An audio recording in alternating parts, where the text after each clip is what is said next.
Bismillahirrahmanirrahim.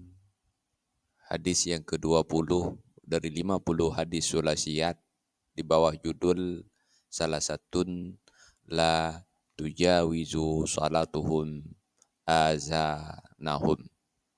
3 orang solat mereka itu tidak melewati telinga mereka itu.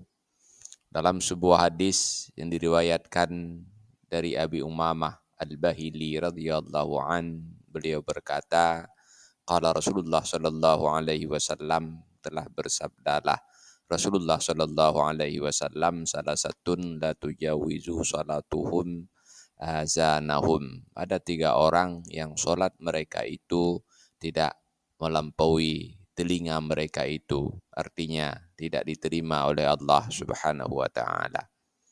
Al-abdul abiqu hatta yarji'a. Yang pertama, seorang sahaya yang melarikan diri sehingga ia kembali. Wa imra'atun batat 'alaiha sakhitun. Yang kedua, seorang istri yang tidur padahal istrinya dalam keadaan marah. Wa